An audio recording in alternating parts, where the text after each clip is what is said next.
ನಮಸ್ಕಾರ ನಮಸ್ಕಾರ ನಮಸ್ಕಾರ. ಈ ಸಾರ್ವಜನಿಕ ಹಿತಾಸಕ್ತಿನಲ್ಲಿ ಹೋರಾಟ ಮಾಡಿ ಜೈಲಿಗೆ ಹೋಗಿ ಬಂದ್ರೆ ಒಂದು ಹೆಮ್ಮೆ ಅಂತ ಹೇಳ್ಬೋದು. ಬೆಳಗುರೋ ಅವನು ಯಾರ ರವಿ ಡಿಚಣ್ಣ ಅವ್ನು ಹಾಕೊಂಡು ಗುಮ್ಮಿದ್ದೆ, ಸುಳ್ಳು ಕೇಸ್ ಹಾಕಿದ್ರು ಜೈಲಿಗೆ ಹೋಗಿ ಬಂದ್ರೆ ತಲೆ ಎತ್ಕೊಂಡು ಓಡಾಡಬಹುದು. 2011ರಲ್ಲಿ ಆರ್ ಅಶೋಕ್ ಅವನನ್ನು ಎಕ್ಸ್ಪೋಸ್ ಮಾಡಿದ್ದಕ್ಕೆ ಬಾಮಂದಿ ಹೆಸರಲ್ಲಿ ಇದು ಯಾವುದೋ ಕೂಟ್ರು ಜಾಗನ ಅವ್ರು ಬಾಮಂದಿ ಹಾಕೊಂಡ್ಬಿಟ್ಟಿದ್ರು. ಅವನ ಮೇಲೆ ಕಂಪ್ಲೇಂಟ್ ಕೊಟ್ಟಿದ್ದ, ಅಶೋಕನ ಮೇಲೆ. ರಾತ್ರಿ 14 ಕಂಪ್ಲೇಂಟು, ಒಂದು ಅಟ್ರಾಸಿಟಿ ಕೇಸ್ ಹಾಕಿ ಅವನ ಅಶೋಕ್ನು ರವಿಕಾಂತೇಗೌಡ ಅಂತ DCP ಇದ್ದ ಇಲ್ಲಿ, ಬೆಸ್ಗಳ್ಳಿ ರಾಮಣ್ಣನ ಮಗನು. ಈಗ ಜಾಯಿಂಟ್ ಕಮಿಷನರ್ ಆಗಿದ್ದ ಬೆಂಗಳೂರು ಸಿಟಿಗೆ. ನಮ್ಮ ಹಿಂಗೆ ಒಕ್ಕಲಿಗ ಕಮ್ಯುನಿಟಿ. ಆದ್ರೆ ನೋಡಿ, ಕುಂಟೆತ್ತು ಹೊಲಕ್ಕಾಗಲ್ಲ ಅಂತೆ, ನಮ್ಮವ್ರು ನಮ್ಗಾಗಲ್ಲ. ನನ್ನ ಮೇಲೆ ಕೇಸ್ ಹಾಕ್ದವ್ರೆಲ್ಲ ಒಕ್ಕಲಿಗರೇ.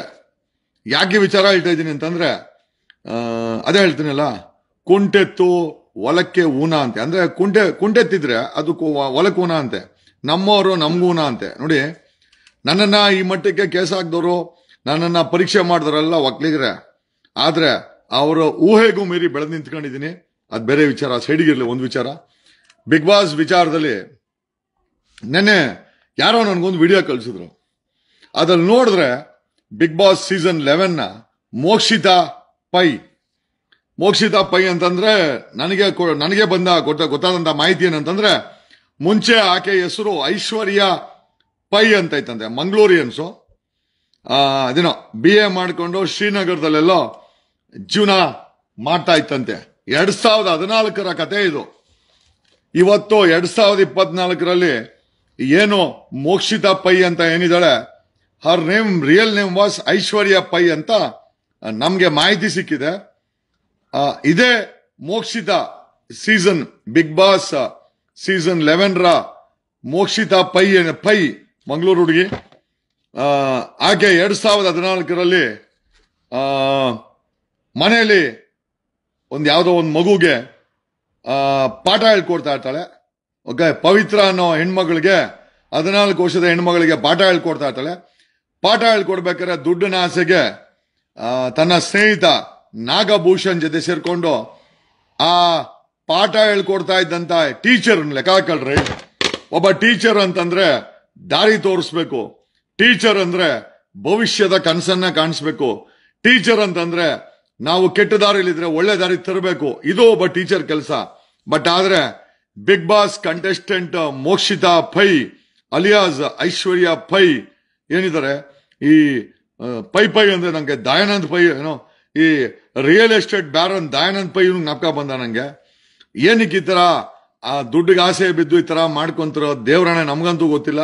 ಬಟ್ ಒಂದಂತೂ ನಿಜ, ಅಕ್ರಮ ಹಣಕ್ಕೆ ಆಸೆ ಬಿದ್ರೆ ಜೈಲು ಊಟ ಗ್ಯಾರಂಟಿ. ಆಶ್ಚರ್ಯ ಏನು ಅಂತಂದ್ರೆ, ಮನೆಗೆ ಪಾಠ ಮಾಡಕ್ಕೆ ಕಳಿಸ್ತಾ ಇದ್ದಂತ ಪೋಷಕರು ಒಂದ್ ದಿವಸ ಮಗು ಕಾಣೆ ಆಗುತ್ತೆ. ಅದನ್ನ ಕಿಡ್ನಾಪ್ ಮಾಡಿದವರು ಆ ಟೀಚರು, ಮತ್ತೆ ಆ ಮೋಕ್ಷಿತಾ ಅನ್ನೋ ಟೀಚರು, ಆ ಮೋಕ್ಷಿತಾ ಪೈ ಅನ್ನೋ ಟೀಚರು, ಮತ್ತೆ ಆಕೆಯ ಬಾಯ್ ಫ್ರೆಂಡು ಅಂತ ಆಶ್ಚರ್ಯ ಆಗುತ್ತೆ. ಬಟ್ ಇದನ್ನ ಬೆಂಗಳೂರು ಪೊಲೀಸರು, ಕರ್ನಾಟಕ ಪೊಲೀಸರು ಭೇದಿಸ್ತಾರೆ. ಪ್ರಶ್ನೆ ಏನಪ್ಪ ಅಂತಂದ್ರೆ, ಈ ರೀತಿ ತಾಳಕ್ಕೆ ಮೇಳದ ರೀತಿನಲ್ಲಿ ಬ್ಯಾಕ್ ಗ್ರೌಂಡ್ ಈ ತರ ಮಕ್ಕಳನ್ನ ಕಿಡ್ನಾಪ್ ಮಾಡೋ ಆರೋಪ ಇರುವಂತ ವ್ಯಕ್ತಿಗಳನ್ನ ಯಾವ ಕ್ರೆಡೆನ್ಷಿಯಲ್ಸ್ ಮೇಲೆ ಬಿಗ್ ಬಾಸ್ ಅವರು ಕರ್ಕೊಂಬಂದು ಜನಗಳ ಮುಂದೆ ನಿಲ್ಲಿಸ್ತಾರೆ ಅಂತ ನಿಜವಾಗ್ಲೂ ಆಶ್ಚರ್ಯ ಆಗತ್ತೆ. The biggest question is, Mokshitha ಇಂದ ಕರ್ನಾಟಕದ ಬಿಗ್ ಬಾಸ್ ಮುಖಾಂತರ ಬಿಗ್ ಬಾಸ್ ಅವರು ಏನ್ ಸಂದೇಶ ಕೊಡಕ್ಕೆ ಇಷ್ಟಪಡ್ತಾರೆ? ಒಬ್ಬ ಮಕ್ಕಳ ಕಿಡ್ನಾಪರ್ ಆರೋಪ ಒತ್ತಿರೋ ಮೋಕ್ಷಿತಾ ಮತ್ತೆ ಆಕೆ ಬಾಯ್ ಫ್ರೆಂಡ್ ನಾಗಭೂಷಣ್ನ ಏನಂತ ಪ್ರೆಸೆಂಟ್ ಮಾಡ್ತಾರೆ? ನಿಜವಾಗ್ಲೂ ಇದೇ ಮೋಕ್ಷಿತನ? ಈಕೆ ನಿಜವಾಗ್ಲೂ ಮೋಕ್ಷಿತನ? ಆಮೇಲೆ ಅಲ್ಲಿ ಐಶ್ವರ್ಯ ಅಂತ ಹೇಳ್ತಾರೆ. ಕಾರಣ ಯಾಕೆ ಅಂತಂದ್ರೆ, ನಾನು ಕೇಳ್ಕೊಂಡಿದ್ದಕ್ಕೆ ಈ ಮಂಗಳೂರು ಕಡೆ Aishwarya is a very common name. Aishwarya Pai ಆಕೆ ಹೆಸರು ಅಂತ ನಮ್ಗೆ ಮಾಹಿತಿ ಸಿಕ್ತು. ಮುಂಚೆ ಐಶ್ವರ್ಯ ಪೈ ಆಗಿತ್ತು. ಈ ಕೇಸ್ ಆದ್ಮೇಲೆ ಹೆಸರು ಡ್ಯಾಮೇಜ್ ಆಗುತ್ತೆ ಅಂತ ಹೆಸರನ್ನ ಮೋಕ್ಷಿತಾ ಪೈ ಅಂತ ಚೇಂಜ್ ಮಾಡ್ಕೊಂಡ್ರು. ನೋಡಕ್ಕೆ ಸುಂದರವಾಗಿದ್ದಾಳೆ, ಮುಗ್ಧ ಹೆಣ್ಮಗಳು ಅಂತ ನಾವೆಲ್ಲ ಅನ್ಕೊಂಡಿದ್ವಿ. ಆದ್ರೆ 2014ರಲ್ಲಿ ಕಿಡ್ನಾಪ್ ಕೇಸಲ್ಲಿ ಕರ್ನಾಟಕ ಪೊಲೀಸರ ಅತಿಥಿಯಾಗಿದ್ಲು ಅಂತ ನಿಜವಾಗ್ಲೂ ಆಶ್ಚರ್ಯ ಆಗುತ್ತೆ. ಇಂಥವ್ರನ್ನೆಲ್ಲ ಬಿಗ್ ಬಾಸ್ಗೆ ಕರೆದವರಲ್ಲ, ಬಿಗ್ ಬಾಸ್ ಕಾರ್ಯಕ್ರಮದಲ್ಲಿ ಮಡ್ಕೊಂಡವ್ರಲ್ಲ ಅಂದ್ರೆ ನಿಜವಾಗ್ಲು ಆ ಬಿಗ್ ಬಾಸ್ ಅವ್ರಿಗೆ ಏನ್ ಹೇಳ್ಬೇಕೋ ನನಗಂತೂ ಗೊತ್ತಿಲ್ಲ. ಒಂದ್ ಕಡೆ ಚೈತ್ರಾ ಕುಂದಾಪುರ 5 ಕೋಟಿ ಡಿಮ್ಯಾಂಡ್ ಮಾಡಿ ಪೊಲೀಸರಿಗೆ ಅತಿಥಿ ಆಗಿದ್ಲು. ಒಂದ್ ಕಡೆ ಬಿಗ್ ಬಾಸ್ ಅಲ್ಲಿ ಚೈತ್ರಾ ಕುಂದಾಪುರ ಆಕೆನೂ ಜೈಲು ಊಟ 5 ಕೋಟಿ ಲಂಚ, 5 ಕೋಟಿ ಆಮಿಷ ದುಡ್ಡಿಸ್ಕೊಂಡು ಜೈಲು ಊಟ ತಿಂದು ಬಂದವಳೆ. ಇಲ್ಲಿ ಮೋಕ್ಷಿತಾ ನೋಡಿದ್ರೆ 2014ರಲ್ಲೇ ತನ್ನ ಸ್ನೇಹಿತ ನಾಗಭೂಷಣ್ ಜೊತೆ ಟ್ಯೂಷನ್ ಬರ್ತಾ ಇದ್ದಂತ ಮಗುವನ್ನ ಕಿಡ್ನಾಪ್ ಮಾಡಿ ಜೈಲು ಊಟನ ತಿಂದು ಬಂದಿರೋಂತ ಮೋಕ್ಷಿತಾ. ನಮಗ್ ಗೊತ್ತಿಲ್ಲ ಇಂಥ ಕ್ರಿಮಿನಲ್ಸ್ ಬ್ಯಾಕ್ ಗ್ರೌಂಡ್ ಇರೋಂತನ ಕರ್ಕೊಂಬಂದು ಬಿಗ್ ಬಾಸ್ ಅವರು ಏನ್ ಸಂದೇಶ ಕೊಡ್ತಾರೆ ದೇವರೇ ಬಲ್ಲ. ಇದರ ನಿರೂಪಕರು ಐ ಥಿಂಕ್ ಸುದೀಪ್ ಅವರು ಎಷ್ಟೇ ಮಾಡಬೇಕು, ಕನಿಷ್ಠ ಮಾನದಂಡಗಳನ್ನ ಇಟ್ಕೊಂಡು ತಗೊಂಬನ್ನಿ. ಸಮಾಜಕ್ಕೆ ಒಂದು ಸಂದೇಶ ರವಾನೆ ಆಗುವಂತ ಒಂದು ಪ್ಲಾಟ್ಫಾರ್ಮ್ ಇದು. ಬಿಗ್ ಬಾಸ್ ಅಂದ್ರೆ ನಿಮ್ಮ ಉಚ್ಚಾಟ ಮರೆಯಕ್ಕಂತೂ ಅಲ್ಲ. ಈ ಬಿಗ್ ಬಾಸ್ ಅನ್ನೋದು ಒಂದು ಸಾರ್ವಜನಿಕವಾಗಿ ಆಕರ್ಷಣೆ ಆಗಿರುವಂತ ಪ್ಲಾಟ್ಫಾರ್ಮ್ ಅಲ್ಲಿ ಇಂಥ ಕ್ರಿಮಿನಲ್ಸ್ ಗಳನ್ನ ಮಡ್ಕೊಂತಿರಲ್ಲ, ಅಥವಾ ಇಂಥ ಕ್ರಿಮಿನಲ್ಸ್ ಗಳನ್ನ ತಗೊಂಬಂದು ಆಟ ಆಡಿಸ್ತಿರಲ್ಲ. ಇಲ್ಲಿವರೆಗೂ ಬಿಗ್ ಬಾಸ್ ಅಲ್ಲಿ ಮೋಕ್ಷಿತ ಯಾರಿಗೂ ಗೊತ್ತಿರ್ಲಿಲ್ಲ. But she is been exposed. Mokshitha ನೋಡ್ಲೆ ಎಕ್ಸ್ಪೋಸ್ ಆಗಿದ್ದಾಳೆ. ಏನೇ ಸ್ನೇಹಿತರೆ, ಇಂಥ ಕ್ರಿಮಿನಲ್ಗಳಿಗೆ ಬಿಗ್ ಬಾಸ್ ಅಲ್ಲಿ ಜಾಗ ಇದೆ ಅಂತಂದ್ರೆ ಇದಕ್ಕಿಂತ ಆಶ್ಚರ್ಯ ಬೇಕಾ? ಆಮೇಲೆ ಆಕೆ ಹೆಸರು ಐಶ್ವರ್ಯ ಪೈ ಅಂತೆ. ಈಗ ಮೋಕ್ಷಿತ ಪೈ ಅಂತ ಮಾಡ್ಕೊಂಡಿದ್ದಾಳೆ. ತನ್ನ ಸ್ನೇಹಿತ ನಾಗಭೂಷಣ್ ಜೊತೆ ಸೇರ್ಕೊಂಡು ಟ್ಯೂಷನ್ ಬರ್ತಾ ಇದ್ದ ಮಗುನೇ ಕಿಡ್ನಾಪ್ ಮಾಡಿ ಜೈಲು ಊಟ ಮಾಡಿದಂತ ಮೋಕ್ಷಿತ ಇವತ್ತು ಮುಗ್ಧ ಬಿಗ್ ಬಾಸ್ ಹೆಣ್ಮಗಳು. ಇಲ್ಲಿವರೆಗೂ ಬಿಗ್ ಬಾಸ್ ಮನೇಲಿ ಇದ್ದಾಳೆ ಅಂತಂದ್ರೆ ಇದಕ್ಕಿಂತ ಆಶ್ಚರ್ಯ ಬೇಕಾ? ದ ಬಿಗ್ಗೆಸ್ಟ್ ಕ್ವಶನ್ ಏನು ಅಂತಂದ್ರೆ, ಇಂಥ ಕ್ರಿಮಿನಲ್ ಹಿನ್ನೆಲೆ ಉಳ್ಳಿರೋರು ಈ ರೀತಿ 5 ಕೋಟಿ ಡಿಮ್ಯಾಂಡ್ ಮಾಡಿದಂತ ಐ ಥಿಂಕ್ ಚೈತ್ರಾ ಕುಂದಾಪುರ ಆಗಿರ್ಬೋದು, ಮಗುವನ್ನೇ ಕಿಡ್ನಾಪ್ ಮಾಡಿ 25 ಲಕ್ಷಕ್ಕೆ 2014ರಲ್ಲಿ demand ಇಟ್ಟಂತ Mokshitha Pai alias Aishwarya pi, ಇಂಥವರೆಲ್ಲ big boss ಅಲ್ಲಿ ಸಮಾಜಕ್ಕೆ ಏನ್ ಸಂದೇಶ ಕೊಡ್ತಾರೋ ದೇವರೇ ಬಲ್ಲ. ಏಡುಕೊಂಡಲವಾಡ ವೆಂಕಟರಮಣ ಗೋವಿಂದ ಗೋವಿಂದ, ಏಡುಕೊಂಡಲವಾಡ ವೆಂಕಟರಮಣ ಗೋವಿಂದ ಗೋವಿಂದ. ನನಗೊತ್ತಿಲ್ಲ ಇದರ ನಿರೂಪಕರಾದಂತ ಐ ಥಿಂಕ್ ಸುದೀಪ್ ಅವರು ಇದನ್ನೆಲ್ಲ ಹೆಂಗ್ ಜೀರ್ಣ ಮಾಡ್ಕೊಂಡು ಪ್ರೆಸೆಂಟ್ ಮಾಡ್ತಾರೋ ದೇವರೇ ಬಲ್ಲ. ಏನ್ಯೋ ಒಂದಂತೂ ನಿಜ ರೀ, ಸಮಾಜದಲ್ಲಿ ಸ್ಪಷ್ಟ ಸಂದೇಶ ಕೊಡೋಂಥವ್ರು, ಸಮಾಜಕ್ಕೆ ಒಂದು ಒಳ್ಳೆ ಕೆಲಸ ಮಾಡೋಂಥವ್ರನ್ನ ಬಿಗ್ ಬಾಸ್ ತರಬೇಕೆ ಹೊರತು ಈ ರೀತಿ ಚೈತ್ರಾ ಕುಂದಾಪುರ್ ಮೊನ್ನೆ ನೋಡಿ, ಆಕೆಗೆ ಚೈತ್ರಾ ಕುಂದಾಪುರ್ಗೆ ಡೇಟ್ ಇತ್ತಂತೆ, ಬಂದವಳೆ ಈಚೆ ಕಡೆ ಬಂದು ಕೋರ್ಟ್ಗೆ ಹೋಗಿ ಏನೋ ಗನಂದಾರಿ ಕೆಲಸ ಮಾಡ್ದಂಗೆ ಇವರೆಲ್ಲ. ಕನಿಷ್ಠ ನಮ್ಮಂಗೆ ಹೋರಾಟ ಮಾಡಿದ್ರು ಪರವಾಗಿಲ್ಲ, ಹೋರಾಟ ಇಲ್ಲ, ಎಲ್ಲ ಪೀಕಲಾಟ, ಎಲ್ಲ ಡಿಮ್ಯಾಂಡ್ ಮಾಡೋದು ನೋಡಿ. ಆ ಮೋಕ್ಷಿತ 25 ಲಕ್ಷ ಯಾರೋ ನಾಗಭೂಷಣ್ ಜೊತೆ ಸೇರ್ಕೊಂಡು ಟ್ಯೂಷನ್ ಬರ್ತಾ ಇದ್ದದ ಮಗುನೇ ಕಿಡ್ನಾಪ್ ಮಾಡಿ ಡಿಮ್ಯಾಂಡ್ ಇಟ್ಟೋಳು ಬಿಗ್ ಬಾಸ್ ಕಂಟೆಸ್ಟೆಂಟ್. 5 ಕೋಟಿ ಟಿಕೆಟ್ ಕೊಡಿಸಿ ಅಂತ ಕೇಳಿದವಳು ಇವಳು ಯಾರೋ ಚೈತ್ರಾ ಕುಂದಾಪುರ, ಅವಳು ಬಿಗ್ ಬಾಸ್ ಕಂಟೆಸ್ಟೆಂಟ್. ಆ ಬಿಗ್ ಬಾಸಿನ ಇಮೇಜ್ ನ ಏನ್ ಮಾಡ್ಬೇಕು ಅಂತ ಅವ್ರಿಗೆ ಗೊತ್ತಿಲ್ಲ ಅಂತ ಹೇಳುತ್ತಾ ಲೈವ್ ನ ಮುಗಿಸ್ತಾ ಇದೀನಿ. ಹಾಯ್ ಎಲ್ಲರಿಗೂ ಹಾಯ್. ಇವತ್ತು ಆ LNT ಪಕ್ಕದಲ್ಲಿ ರೋಡು ಮಾಡ್ತಾ ಇದ್ದಂತ ಎಕ್ಸಿಕ್ಯೂಟಿವ್ ಇಂಜಿನಿಯರ್ ಮೇಲೆ ಇವತ್ತು ಲೋಕಾಯುಕ್ತದಲ್ಲಿ ಕಂಪ್ಲೇಂಟ್ ಆಗಿದೆ. ಕೊಡಗೇಳಿ ಪೊಲೀಸ್ ಸ್ಟೇಷನ್ ನಲ್ಲೂ ಕಂಪ್ಲೇಂಟ್ ಆಗಿದೆ. ಬಕಾಸುರ್ ತರ ನಮ್ಮ ದುಡ್ಡನ್ನ ತಿಂತಾ ಇರುವಂತ BBMP ಅಧಿಕಾರಿಗಳನ್ನ ಮಟ್ಟ ಹಾಕುವಂತ ಸಮಯ. ದಯಮಾಡಿ ಜನ ಎಚ್ಚೆತ್ತುಕೊಳ್ಬೇಕು. ಯಾವ್ದಾದ್ರು ಅನಧಿಕೃತವಾಗಿ ಅನ್ವಾಂಟೆಡ್ ವರ್ಕ್ಗಳನ್ನ ಈ BBMP ಅಧಿಕಾರಿಗಳು ಕಾಸು ಮಾಡಕ್ಕೆ ಮಾಡ್ತಾರೆ, ದಯಮಾಡಿ ಎಚ್ಚೆತ್ಕೊಳ್ಳಿ ಅಂತ ಹೇಳುತ್ತಾ ಐ ಥಿಂಕ್ ಸುಮಾರು ದಿವಸ ಆಯ್ತು ಲೈವ್ ಬಂದು. ಇವತ್ತು ಸಹ ಬ್ಯುಸಿ ಇದೆ. ಬಟ್ ಸ್ಟಿಲ್ ಬಿಗ್ ಬಾಸಿನ ಸೀಸನ್ 11ರ ಮೋಕ್ಷಿತಾ ಪೈ ಅಲಿಯಾಸ್ ಐಶ್ವರ್ಯ ಪೈ ಅವರ ಇತಿಹಾಸ ನೋಡಿ, ಅಯ್ಯೋ ದೇವ್ರೆ, ಈ ಹುಡುಗಿ ಈ ತರ ಇದ್ದಾಳ, ಇಂಥವ್ರನ್ನೆಲ್ಲ ಕರ್ಕೊಂಬಂದ್ ಬಿಗ್ ಬಾಸ್ ಬಿಟ್ಟಿದ್ರ. ಡೈರೆಕ್ಟರ್ ಪ್ರಕಾಶ್ ಅವರೇ, ಏನ್ ಸಂದೇಶ ಕೊಡ್ತಾ ಇದೀಯಾ ಗುರು? ಬಿಗ್ ಬಾಸ್ ಅಲ್ಲಿ ಇಂತ ಕ್ರಿಮಿನಲ್ ಹಿನ್ನೆಲೆ ಇಟ್ಕೊಂಡ್ರು. ಚೈತ್ರಾ ಕುಂದಾಪುರ್ 5 ಕೋಟಿ ಡೀಲು. ಈ Mokshitha Pai alias Aishwarya pi 25 lakh demand. 2014ರಲ್ಲಿ ಜೈಲೂಟ. Chaitra Kundapur ಮೊನ್ನೆ ಜೈಲೂಟ. ಇಂಥ ಜೈಲೂಟ, ಇಂಥ ರ್ಯಾನ್ಸಮ್ಮು, ಇಂಥ ಕಿಡ್ನಾಪರ್ಗಳನ್ನ ಬಿಗ್ ಬಾಸ್ ಕರ್ಕೊಂಬಂದು ಬಿಗ್ ಬಾಸ್ ಅವರು ನಮ್ಮ ಕರ್ನಾಟಕ ಜನತೆಗೆ ಏನು ಸಂದೇಶ ಕೊಡ್ತಾ ಇಲ್ಲ. ನಿಜವಾಗ್ಲೂ ಜನ ನಿಮ್ಮನ್ನ ಉಗಿದಿರೋದು ನೀವು ಎಚ್ಚೆತ್ಕೊಬೇಕು. ಜನ ನಿಮ್ಮನ್ನ ಉಗಿಯಕ್ ಮುಂಚೆ ಎಚ್ಚೆತ್ಕೊಬೇಕು ಅಂತ ಹೇಳ್ತಾ ಈ ಲೈವ್ ನ ಮುಗಿಸ್ತಾ ಇದ್ದೀನಿ. ಭ್ರಷ್ಟಾಚಾರನ ಕಡಿವಾಣ ಹಾಕ್ತೀವಿ. ನಾನು ಹೇಳ್ದಲ್ಲ, the day I become CM, ಕರ್ನಾಟಕದಲ್ಲಿ 1 ವಾರದಲ್ಲಿ ಎಲ್ಲ ಟೋಲ್ ಗೇಟ್ಗಳು ಕಾಣೆ ಆಗುತ್ತೆ. The day I become chief minister of Karnataka, ರಾಷ್ಟ್ರೀಯ ಹೆದ್ದಾರಿಗಳಾಗಿರ್ಬೋದು, ರಾಜ್ಯ ಹೆದ್ದಾರಿಗಳಾಗಿರ್ಬೋದು, ಟೋಲ್ ಗೇಟ್ಗಳನ್ನ 1 ವಾರದಲ್ಲಿ ವಿತಿನ್ 7 ಡೇಸ್ ಟೋಲ್ ಗೇಟ್ಗಳನ್ನ ರಿಮೂವ್ ಮಾಡ್ತೀವಿ.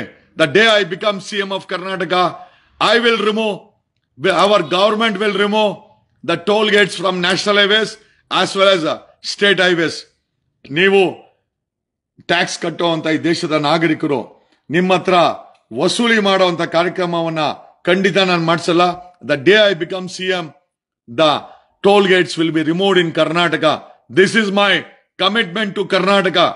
ಕರ್ನಾಟಕದ ಜನತೆಗೆ ಇದು ನನ್ನ ಕಮಿಟ್ಮೆಂಟ್. ಒಂದಲ್ಲ ಒಂದ್ ದಿವಸ ಸಿಎಂ ಆಗ್ತೀನಿ, ಅದ್ರಲ್ಲಿ ಯಾವುದೇ ಇದು ಡೌಟ್ ಬೇಡ.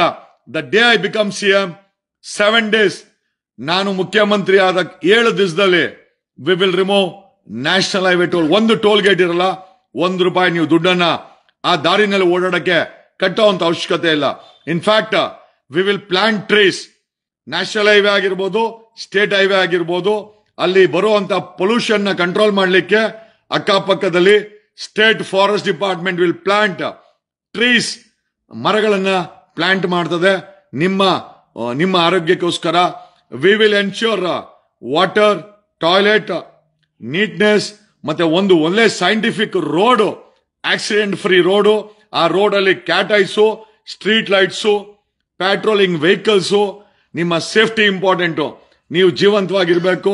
ಆ ರೋಡ್ ಅಲ್ಲಿ ನೀವು ಚೆನ್ನಾಗಿ ಜೀವಂತವಾಗಿ ಸುರಕ್ಷಿತವಾಗಿ ಮನೆ ಸೇರ್ಕೊಬೇಕು. ಇದೇ ನಮ್ಮ ಉದ್ದೇಶ.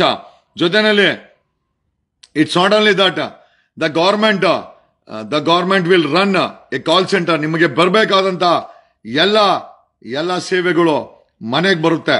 That is also will be a commitment from our end. ನೀವು ಯಾವುದೇ ಡೆತ್ ಸರ್ಟಿಫಿಕೇಟ್ ಬೇಕಾಗಿರ್ಲಿ, ಬರ್ತ್ ಸರ್ಟಿಫಿಕೇಟ್ ಬೇಕಾಗಿರ್ಲಿ, DL ಬೇಕಾಗಿರ್ಲಿ, ಖಾತೆ ಆಗಿರ್ಲಿ, ಪಾಣಿ ಆಗಿರ್ಲಿ, ನಿಮಗೆ ಏನೇ ಸರ್ಕಾರಿ ಸೇವೆ ಬೇಕಾದ್ರೂ ಕಾಲ್ ಸೆಂಟರ್ಗೆ ಫೋನ್ ಮಾಡಿದ್ರೆ ಸರ್ಕಾರಿ ನೌಕರರು ನಿಮ್ಮ ಮನೆ ಬಾಗಿಲಿಗೆ ಬಂದು ಒಂದು ಸಣ್ಣ ಫೀಸ್ ಅನ್ನ ತಗೊಂಡು ನಿಮ್ಗೆ ಆ ಒಂದು ಸರ್ವಿಸ್ ಅನ್ನ ಕೊಡ್ತಾರೆ. ಇನ್ಫ್ಯಾಕ್ಟ್ ಎವ್ರಿ ಸಂಡೇ ಎಲ್ಲಾ ಸಿಟೀಸ್ ಅಲ್ಲೂ ಬಸ್ಸಸ್ ಅನ್ನ ಫ್ರೀ ಮಾಡ್ತೀವಿ. The day I become CM, ಭಾನುವಾರ ಸರ್ಕಾರಿ ಬಸ್ಗಳು ಉಚಿತವಾಗಿ ಓಡಾಡುತ್ತೆ. ನೀವು ಯಾರು ಬೇಕಾದ್ರೆ ಹತ್ಬಹುದು, ಯಾರು ಬೇಕಾದ್ರೆ ಇಳಿಬಹುದು. ಕಾರಣ ಯಾಕೆ ಅಂತಂದ್ರೆ ಆವತ್ತು ರೋಡ್ಗಳಿಗೆ ಟ್ರಾಫಿಕ್ ಪೊಲೀಸ್ ಅವ್ರಿಗೆ ಸ್ವಲ್ಪ ನಾವು ಪುರುಷತ್ ಕೊಡೋಕ್ಕೋಸ್ಕರ we will not allow vehicle movement on Sunday. ನಾನು ಸಿಎಂ ಆಗಿದ್ದ ದಿವಸ ಸಿಟಿಗಳಲ್ಲಿ ಪ್ರೈವೇಟ್ ವೆಹಿಕಲ್ಸ್, ನಿಮ್ಮ ಕಾರುಗಳು, ಗಾಡಿಗಳು ಸಿಟಿಗೆ ಬರಬಾರ್ದು. ನೀವೇನಾದ್ರು ಸಿಟಿಲಿ ಓಡಾಡಬೇಕು ಅಂತಂದ್ರೆ you have to only utilise bus. ಕಾರಣ ಯಾಕೆ ಅಂತಂದ್ರೆ ಪೊಲ್ಯೂಷನ್ ಕಡಿಮೆ ಮಾಡಕ್ಕೆ, ಮತ್ತೆ ನೀವು ಕೂಡ ಬಸ್ಸಲ್ಲಿ ಓಡಾಡಿದ್ರೆ ಉಚಿತವಾಗಿ ನಿಮ್ಗೊಂದು ಆನಂದ ಸಿಗುತ್ತೆ. ಈ ರೀತಿ ವಿಧವಾದಂತಹ ಸ್ಕೀಮ್ಗಳನ್ನ government will run call centre. ನಿಮ್ಮ ಯಾವುದೇ ಸಮಸ್ಯೆಗೂ ನೀವು ಎಲ್ಲೂ ಹೋಗ್ಬೇಕಾಗಿಲ್ಲ. ಗೌರ್ಮೆಂಟ್ ಕಾಲ್ ಸೆಂಟರ್ಗೆ ಫೋನ್ ಮಾಡಿದ್ರೆ ವಿತಿನ್ ಸ್ಟಿಪ್ಯುಲೇಟೆಡ್ ಟೈಮ್ ಸರ್ಕಾರಿ ನೌಕರು ನಿಮ್ಮ ಮನೆಗೆ ಬಂದು ನಿಮ್ಗೆ ಸೇವೆ ಕೊಡ್ತಾರೆ. ಆಮೇಲೆ ಟೋಲ್ ಗೇಟ್ಸ್ ಆಯ್ತು. ರೈತ 40,000 ಕೆರೆಗಳಿದೆ. We will desilt all the lakes within 90 days. 90 ದಿವಸದ ಒಳಗಡೆ ಎಲ್ಲ 40,000 ಕೆರೆ ಇದೆ ಕರ್ನಾಟಕದಲ್ಲಿ. ಎಂಕ್ರೋಚ್ಮೆಂಟ್ ಕ್ಲಿಯರ್ ಮಾಡಿಸ್ತೀವಿ. And at the same time desilt ಮಾಡ್ತೀವಿ. ಕೆರೆನ ಹೂಳ್ ತೆಗೆದು ಅದ್ರಲ್ಲಿ ನೀರು ಶೇಖರಣೆ ಆಗ್ಬೇಕು. ಸಂಬಂಧಪಟ್ಟಂತ ಡಿಸಿಗಳು ಜವಾಬ್ದಾರಿ ಹೊರ್ತಾರೆ ಇದಕ್ಕೆ. ನಾಟ್ ಓನ್ಲಿ ದಟ್, ರೈತರ 40 ನನಗೆ ಇರೋ ಮಾಹಿತಿ ಪ್ರಕಾರ 40 ಲ್ಯಾಕ್ ಬೋರ್ವೆಲ್ಸ್ ಇದೆಯಂತೆ ಕರ್ನಾಟಕದಲ್ಲಿ. ಅಂತಂದ್ರೆ ಬೋರ್ವೆಲ್ ಇಂದ ನೀರನ್ನ ಪಂಪ್ ಮಾಡಂತರು. ನಾವು ಕೆರೆಗಳಲ್ಲಿ ನೀರು ಶೇಖರಣೆ ಮಾಡಿ ಡಿಸಿಲ್ಟ್ ಮಾಡಿ ಕೆರೆಗಳಲ್ಲಿ ನೀರು ಶೇಖರಣೆ ಮಾಡಿ ಎಂಕ್ರೋಚ್ಮೆಂಟ್ ಕ್ಲಿಯರ್ ಮಾಡಿದ್ರೆ ಮಳೆಗಾಲದಲ್ಲಿ ಕೆರೆಗಳು ತುಂಬಿಕೊಳ್ತದೆ. ನಿಮ್ಗೆ 1000 ಅಡಿಗೆ ಇರುವಂತ ನೀರು 100 ಅಡಿಗೆ ಸಿಗುತ್ತೆ. ರೈತರಿಗೆ ಅನುಕೂಲ ಆಗುತ್ತೆ. ಜೊತೆನಲ್ಲಿ ರೈತರ ಪಂಪ್ ಸೆಟ್ಗಳಿಗೆ ಉಚಿತವಾಗಿ 90% ಸಬ್ಸಿಡಿನಲ್ಲಿ solar panels and windmill panels ಅನ್ನ ಸರ್ಕಾರ ಕೊಡುತ್ತೆ. ರೈತ ರಾಜ, ಅನ್ನ ಕೊಡೋನು ರಾಜ ಆಗ್ಬೇಕು. ಅನ್ನ ಕೊಡೋನು ಸುಖವಾಗಿರ್ಬೇಕು. ಕರ್ನಾಟಕದಲ್ಲಿ ಅನ್ನ ಕೊಡೋಂತ ರೈತ ಯಾವತ್ತು ನೇಣಾಕೊಂಬಾರ್ದು, ಆತ್ಮಹತ್ಯೆ ಮಾಡ್ಕೊಂಬಾರ್ದು. ನಮ್ಮ this will be one of the main agenda. ಮೂರನೇದಾಗಿ, ಪ್ರತಿ ಡಿಸ್ಟಿಕ್ ಅಲ್ಲೂ 2 ರಿಂದ 3 ಹೈಟೆಕ್ ಆಸ್ಪತ್ರೆಗಳನ್ನ ಆಪರೇಟ್ ಮಾಡ್ತೀವಿ. ನಾಟ್ ಓನ್ಲಿ ದಟ್, ಆಲೋಪತಿ ಜೊತೆನಲ್ಲಿ ಹೋಮಿಯೋಪತಿ ಜೊತೆಲಿ ಆಯುರ್ವೇದಿಕ್ ನಿಮಗೆ ಚಾಯ್ಸ್ ಇರಬೇಕು. ಈ ಆಸ್ಪತ್ರೆಗೆ ಹೋದ್ರೆ ನಾನು ಹೋಮಿಯೋಪತಿಗೆ ಹೋಗ್ಬೋದು, ಸರ್ಕಾರಿ ಆಸ್ಪತ್ರೆ, ಈ ಆಸ್ಪತ್ರೆ ಆಲೋಪತಿ, ಈ ಆಸ್ಪತ್ರೆ ಆಯುರ್ವೇದಿಕ್, ಈ ರೀತಿ ಚಾಯ್ಸ್ ಅನ್ನ ಕೊಡ್ತೀವಿ ನಿಮ್ಗೆ. ನಿಮ್ಮ ಆರೋಗ್ಯವನ್ನ ಕಾಪಾಡುವಂತ ಕೆಲಸ ನಿಮ್ಗೆ ಆಗಿರ್ಬೇಕು. Karnataka will make it green. ಪ್ರತಿ ಮನೆಗೂ ಅಷ್ಟೇನೆ ನಿಮ್ಮ ಕರೆಂಟ್ ಅನ್ನ ನೀವೇ ಉತ್ಪಾದಿಸಣೆ ಮಾಡಲು ಸರ್ಕಾರದಿಂದ ಒಂದು ಮ್ಯಾಕ್ಸಿಮಮ್ ಸಬ್ಸಿಡಿಯನ್ನ ನಿಮಗೆ ಕೊಡಲಾಗುತ್ತದೆ. ನಿಮ್ಮ ಕರೆಂಟ್ ಅನ್ನ ಉಚಿತವಾಗಿ, ಸೂರ್ಯ ಉಚಿತವಾಗಿ ಸಿಗ್ತಾನೆ. ಪ್ಯಾನೆಲ್ಸ್ ಬೇಕಾಗಿದೆ. The government will give you maximum subsidy. ನಿಮ್ಮ ಕರೆಂಟ್ ಅನ್ನ ನೀವೇ ಉತ್ಪತ್ತಿ ಮಾಡ್ಕೊಳ್ಳಿ. ಸರ್ಕಾರದ ಮೇಲೆ ಡಿಪೆಂಡ್ ಆಗಿರೋದು ಬೇಡ. ಎಸ್ಪೆಷಲಿ ರೈತರು. ಟೋಲ್ಗೇಟ್ ಆಯ್ತು, ಹಾಸ್ಪಿಟಲ್ಸ್ ಆಯ್ತು, ರೈತರಿಗೆ ಉಚಿತವಾದಂತ ವಿದ್ಯುತ್ ಅನ್ನ ಉತ್ಪಾದನೆ ಮಾಡಲಿಕ್ಕೆ ಸೋಲಾರ್ ಪ್ಯಾನೆಲ್ಸ್ ಜೊತೆಯಲ್ಲಿ ಕೆರೆಗಳನ್ನ ಊರೆಳ್ತೀವಿ. ಆಮೇಲೆ ಸಂಬಂಧಪಟ್ಟಂತ ಕೋಆಪರೇಟಿವ್ ಸೊಸೈಟೀಸ್ ಏನಿದೆ ಅದನ್ನು ಕೂಡ ರೆಗ್ಯುಲೈಸ್ ಮಾಡ್ತೀವಿ. Will monitor it. ಯಾವುದೇ ಕಾರಣಕ್ಕೂ ಭ್ರಷ್ಟಾಚಾರ ಇರಬಾರ್ದು. ಭ್ರಷ್ಟಾಚಾರಕ್ಕೇನೆ ಕಾಲ್ ಸೆಂಟರ್ ಇರುತ್ತೆ. ಯಾರೇ ನಿಮ್ಮ ಹತ್ರ ಹಣ ಕೇಳಿ, ಕಾಲ್ ಅಪ್ ದ ಕಾಲ್ ಸೆಂಟರ್. ನಗು ಬರುತ್ತೆ ಕೆಲವ್ರಿಗೆ. ಕಾರಣ ಯಾಕೆ ಅಂತಂದ್ರೆ ಜೀವನದಲ್ಲಿ ಕನಸೇ ಕಾಣಿರಲ್ಲ ಅವರೆಲ್ಲ. ಒಬ್ಬ ಸಾಮಾನ್ಯ ಹಳ್ಳಿ ರೈತನ ಮಗ ಮೊಮ್ಮಗ ನಾನು CM ಆಗ್ತೀನಿ ಅಂತ ಕನ್ಸ್ ಕಾಣ್ತಾ ಇಲ್ಲ, ಹೇಳ್ತಾ ಇದ್ದೀನಿ. ಅದು ಹಾಗೆ ಆಗುತ್ತೆ. ನನಗೆ ನಗುನು ಬರಲ್ಲ. ಕಾರಣ ಯಾಕೆ ಅಂತಂದ್ರೆ ಕೆಲವರು ಜೀವನದಲ್ಲಿ ಕನಸೇ ಕಂಡಿರಲ್ಲ. ನನ್ನ ಕನಸುಗಳೆಲ್ಲ ಕೂಡ ನನಗೆ ನನ್ಸಾಗಿದೆ. ಕಾರಣ ಯಾಕೆ ಅಂತಂದ್ರೆ I only believed in myself. ಇವತ್ತೇನಾದ್ರೂ ನಾನು ಬೆಳೆದಿದ್ರೆ ಅದು ನನ್ನ ಆತ್ಮವಿಶ್ವಾಸ. ಇವತ್ತೇನಾದ್ರೂ ನಾನು ಒಂದು ಗಟ್ಟಿಯಾಗಿ ನಿಂತಿದ್ರೆ, ಅಲ್ರಿ ಇಲ್ಲಿ ಕೂತ್ಕೊಂಡು ಶಿಗ್ಗಾವಿನಲ್ಲಿ ಬೊಮ್ಮಾಯಿನ ಸೋಲಿಸ್ತೀವಿ ಅಂತಂದ್ರೆ I am not an ordinary. ಇಲ್ಲಿ ಕೂತ್ಕೊಂಡು ಕುಮಾರಸ್ವಾಮಿ ಮಗನ್ ಸೋಲ್ತಾನೆ ಅಂತಂದ್ರೆ ಇಟ್ಸ್ ನಾಟ್ ಎನ್ ಆರ್ಡಿನರಿ. ಇರ್ಬೋದು, ಕಾಂಗ್ರೆಸ್ ವರ್ಕ್ ಮಾಡಿರ್ಬೋದು, ಜೊತೆನಲ್ಲಿ ರಣತಂತ್ರಗಳನ್ನ ನಾವು ಕೂಡ ಹಾಕಿದೀವಿ. ಪ್ರಶ್ನೆ ಏನಪ್ಪ ಅಂತಂದ್ರೆ ಕರ್ನಾಟಕದಲ್ಲಿ ರಾಜಕೀಯ ಅನ್ನೋದು ಕೆಲವು ಬಲಿಷ್ಠ ಫ್ಯಾಮಿಲಿಗಳ ಕೈಯಲ್ಲಿ ಸಿಕ್ಕಾಕೊಂಡಿದೆ. ಸಾಮಾನ್ಯ ಜನರ ಕೈಯಲ್ಲಿ ಅಧಿಕಾರ ಬರ್ಬೇಕನ್ನೋದೇ ನಮ್ಮ ಉದ್ದೇಶ. ವಿಧಾನಸೌಧಕ್ಕೆ ಸಾಮಾನ್ಯ ಜನ MLA ಆಗ್ಬೇಕು, ಪಾರ್ಲಿಮೆಂಟ್ಗೆ ಸಾಮಾನ್ಯ ಜನ MP ಆಗ್ಬೇಕು. ಸಾಮಾನ್ಯ ಜನರ ಕೈಯಲ್ಲಿ ಅಧಿಕಾರ ಬರಬೇಕು, ಸಾಮಾನ್ಯ ಜನ ನಿರ್ಧಾರ ಮಾಡಬೇಕು. ಆವತ್ತು ನಮ್ಮ ಕರ್ನಾಟಕ ಒಂದು ಕಸ್ತೂರಿ ಕರ್ನಾಟಕ ಆಗತ್ತೆ. ಏನ್ ಹೇಳಿದ್ದಾರೆ 12ನೇ ಶತಮಾನದಲ್ಲಿ ಬಸವಣ್ಣ ಇದನ್ನೇ ಹೇಳಿದ್ದು, ಏಕಮಂಟಪ, ನಾವೆಲ್ಲರೂ ಒಂದೇ ಅಂತ. ಇವತ್ ನೋಡಿದ್ರೆ ನೀನ್ ಹಿಂದೂ, ನೀನ್ ಸಾಬ್ರು, ನೀನ್ ಕಿಚನ್ಸು, ನೀನ್ ಜೈನು, ಇವರು ಬತ್ತೀಕೋದು ಅಲ್ರಿ. 12ನೇ ಶತಮಾನದಲ್ಲಿ ನಾವೆಲ್ಲರೂ ಒಂದೇ ಅಂತ ಹೇಳಿದವನು. ಇವ ಯಾರವ, ಇವ ಯಾರವ, ಇವ ಯಾರವ, ಇವ ನಮ್ಮವ, ಇವ ನಮ್ಮವ, ನಮ್ಮೋನೆ. ಅದನ್ನೇ ಬಸವಣ್ಣ ಹೇಳಿದ್ದು, ಅದನ್ನೇ ಕುವೆಂಪು ಸಹ ಹೇಳಿದ್ದು. ಕುವೆಂಪುನ ಅದನ್ನೇ ಹೇಳ್ತಾರೆ, ಜೈ ಭಾರತ ಜನನೀಯ ತನುಜಾತೆ, ಜಯ ಹೇ ಕರ್ನಾಟಕ ಮಾತೆ, ಸರ್ವ ಜನಾಂಗದ ಶಾಂತಿ ತೋಟ ಅಂತೆ ಕರ್ನಾಟಕ. ಅದ್ ಹೆಂಗ್ರಿ ಬಣ್ಸಕ್ಕಾಗುತ್ತೆ? ಅದನ್ನ ಕುವೆಂಪು ಬಣ್ಸಿದ್ರು ನೋಡಿ, ಸರ್ವ ಜನಾಂಗದ ಶಾಂತಿ ತೋಟ ಅಂತೆ. ಇಲ್ಲಿರೋರೆಲ್ಲ ಹೂಗಳು. ಇವತ್ ನೋಡಿದ್ರೆ ವಿಷ ಹಾಕಕ್ಕೆ ಈ CT ರವಿ ಅಂತವ್ರು, ಇವನ್ ಎತ್ತಾಳ್ ಅಂತವ್ರು, ಮನೆ ಹಾಳ್ರು. ಇರ್ಲಿ, ಏನೇ ಮಾಡಿದ್ರು ಕೂಡ ಅದನ್ನ ಹಿಡಿದಿಡಕ್ಕೆ ಮೇಲೆ ಒಂದು ದಿವ್ಯ ಶಕ್ತಿ ಇದೆ. ಅದು ಎಲ್ಲದನ್ನು ಮಾಡ್ತಾ ಇದೆ. ಒಂದಲ್ಲ ಒಂದ್ ದಿವಸ ನಿಮ್ಮ ಸರ್ಕಾರ ಅಸ್ತಿತ್ವಕ್ಕೆ ಬರುತ್ತೆ. ಒಬ್ಬ ನಾಯಕ ಬಂದೇ ಬರ್ತಾನೆ. ನಿಮ್ಮ ಇಚ್ಛೆಗಳನ್ನೆಲ್ಲ ಪೂರ್ತಿ ಮಾಡ್ತಾನೆ. ನೀವು ಆತ್ಮವಿಶ್ವಾಸದಿಂದ ಜೀವನ ಮಾಡಬೇಕು. ನಿಮ್ಮ ಮುಖದಲ್ಲಿ ನಗು ಇರಬೇಕು. ನಿಮ್ಮ ಭವಿಷ್ಯದ ಬಗ್ಗೆ ನಿಮ್ ನಂಬಿಕೆ ಇರಬೇಕು. ಅಂತ ಸರ್ಕಾರನ ನಾವು ಕೊಡ್ತೀನಿ. ನೀವು ನೋಡಿರ್ಬೇಕು ಏಕ್ ದಿನ್ ಕಾ ಸಿಎಂ ಅಂತ ಅನಿಲ್ ಕಪೂರ್ ಮಾಡ್ತಾನೆ ಹಿಂದಿ ಫಿಲಮ್ ಅಲ್ಲಿ. But the same thing will definitely happen. I believe in dreams. ನಾನು ಕಣ್ಣು ಮುಚ್ಚಿ ನಿದ್ರೆ ಹೋಗ್ಬೇಕಾರೆ ಕನ್ಸು ಕಾಣುವಂತ ವ್ಯಕ್ತಿ ಅಲ್ಲ. ನಾನು ಎಚ್ಚರವಿರ್ಬೇಕಾದ್ರೆ ಕಣ್ಣು ಮುಚ್ಕೊಂಡು ನನ್ನ ಕನಸನ್ನು ಕಾಣುವಂತ ವ್ಯಕ್ತಿ. ನಾ ಕಂಡ ಕನಸು ಎಲ್ಲಾ ನಿಜ ಆಗಿದೆ. ಖಂಡಿತವಾಗಿ ನಾನು ಅಡ್ವೊಕೇಟ್ ಆಗ್ಬೇಕು ಅನ್ಕೊಂಡೆ, ಅಡ್ವೊಕೇಟ್ ಆದೆ. ಅದಕ್ಕೆ ಮುಂಚೆ ಕಾಂಟ್ರಾಕ್ಟ್ ಆಗ್ಬೇಕು ಅಂತ ಆದೆ. ನಾನು ಶ್ರೀಮಂತ ಆಗ್ಬೇಕು ಅಂತ ಅನ್ಕೊಂಡೆ, ಶ್ರೀಮಂತ ಆದೆ. ನಾನು ಲವ್ ಮಾಡಿ ಮದುವೆ ಮಾಡ್ಕೊಬೇಕು ಅಂದೆ, ಮಾಡ್ಕೊಂಡೆ. ನನ್ನ ಜೀವನದಲ್ಲಿ ನಾನು ಎಲ್ಲಾವುದು ನೋಡ್ಬೇಕು ಅಂದೆ, ಎಲ್ಲಾವುದು ನೋಡ್ಕೊಂಡ್ ಬಂದೆ. ಹಿಮಾಲಯ ನೋಡ್ದೆ, ಜೈಲ್ ನೋಡ್ದೆ, ಹೋರಾಟ ನೋಡ್ದೆ, ಕಣ್ಣಲ್ಲಿ ನೀರ್ ನೋಡ್ದೆ, ಆಯ್ತಾ. ಏನ್ ನೋಡಿಲ್ಲ, ಎಲ್ಲಾವುದು ನೋಡ್ದೆ. ಎಲ್ಲಾ ನೋಡಿದ್ಮೇಲೆ ಆ ಒಂದು ಮೆಚುರಿಟಿ ಬಂತು. ಇವತ್ತು ಯಾರಿಗೂ ಭಯ ಬೀಳಲ್ಲ. ಕಾರಣ ಯಾಕೆಂತಂದ್ರೆ ನಿಮ್ಮ ಧ್ವನಿ. ನಾನು ಇವತ್ತೇನೇ ಮಾಡ್ದು ಅದು ನಿಮ್ಮ ಧ್ವನಿ. ನಾನು ಹೇಳದಲ್ಲ, ಸರ್ಕಾರ ಸಹ ಸಾಮಾನ್ಯ ಜನರ ಸರ್ಕಾರ ಆಗ್ಬೇಕು. ಆವತ್ತೇ ನಮ್ಮ ದೇಶ, ನಮ್ಮ ರಾಜ್ಯ, ನಾವು ಉದ್ಧಾರ ಆಗೋದು ಅಂತ ಹೇಳುತ್ತಾ, ದಯಮಾಡಿ ಈ ಕನಸುಗಳನ್ನ ಇದು ಒಂದಲ್ಲ ಒಂದ್ ದಿವಸ ನನ್ಸಾಗುತ್ತೆ. The day is not far. ನಾವೆಲ್ಲ ನಗ್ತೀವಿ, ಸ್ಮೈಲ್ ಇರುತ್ತೆ, ನಮ್ಮ ಭವಿಷ್ಯ ಗಟ್ಟಿಯಾಗಿರುತ್ತೆ, ನಮ್ಮ ಮಕ್ಕಳ ಭವಿಷ್ಯ ಉಜ್ವಲ ಆಗಿರುತ್ತೆ, ನಮ್ಮ ದೇಶದ ಆರ್ಥಿಕತೆ ಭದ್ರವಾಗಿರುತ್ತೆ. We promise you this. ರೀ, ಒಂದ್ ದಿವಸ 20 ವರ್ಷಗಳ ಹಿಂದೆ ಕರ್ನಾಟಕದಿಂದ ಒಬ್ಬ ಪ್ರಧಾನ ಮಂತ್ರಿ ಆಗಿದ್ದ. ಇವತ್ತು ಗುಜರಾತಿಗಳು ದೇಶವನ್ನು ಆಡಳಿತ ಮಾಡ್ತಾ ಇದ್ದಾರೆ. ಒಂದಲ್ಲ ಒಂದ್ ದಿವಸ ಈ ಕರ್ನಾಟಕ ಮತ್ತೊಬ್ಬ ಪ್ರೈಮ್ ಮಿನಿಸ್ಟರ್ ಕೊಡುತ್ತೆ, ವಿಶ್ವವಿಖ್ಯಾತಿ ಪ್ರೈಮ್ ಮಿನಿಸ್ಟರ್ನ ಕೊಟ್ಟೇ ಕೊಡುತ್ತೆ. The day is not far. Karnataka will give its prime minister too. ನಮ್ಮ ಆ ಜಾಗದಲ್ಲಿ ನಮ್ಮ ಕನ್ನಡಿಗ ಕೂತ್ಕೊಂತಾನೆ, ಅವನು ಜಗತ್ ವಿಖ್ಯಾತಿ ಆಗ್ತಾನೆ. ಕರ್ನಾಟಕದಲ್ಲಿ ಸಿಎಂ ಅಲ್ರಿ, ನಮ್ಮ ದೇಶದ ಪ್ರೈಮ್ ಮಿನಿಸ್ಟರ್ ಆಗ್ತಾರೆ ಕನ್ನಡಿಗರು. ಅವರು ಜಗತ್ ವಿಖ್ಯಾತಿ ಆಗ್ತಾರೆ. ಜಗತ್ತಲ್ಲಿ ಒಬ್ಬ ಇಂಟೆಲೆಕ್ಚುಯಲ್ ಅನ್ನೋ ಹೆಸರು ತಗೊಂತಾರೆ. ಬೇರೆ ಬೇರೆ ದೇಶಗಳು ಅವರಿಂದ ಅಡ್ವೈಸ್ ತಗೊಳ್ಳುವಂತ ಸಮಯ ಬರ್ತದೆ. ಆ ವ್ಯಕ್ತಿ ಪ್ರೀತಿ ಮಾಡ್ತಾನೆ, ಆ ವ್ಯಕ್ತಿ ಪ್ರೀತಿಯನ್ನು ಹಂಚ್ತಾನೆ, ಯಾರನ್ನು ದ್ವೇಷ ಮಾಡಲ್ಲ, ಗನ್ನಲ್ಲಿ ಸಾವಿನಲ್ಲಿ ಯಾವತ್ತು ಖುಷಿ ಪಡಲ್ಲ, ಯಾರನ್ನು ಒಡೆದಾಡಲ್ಲ ಅಂತ ಒಬ್ಬ ವ್ಯಕ್ತಿ ಈ ದೇಶಕ್ಕೆ ಪ್ರಧಾನಿ ಆಗ್ತಾನೆ.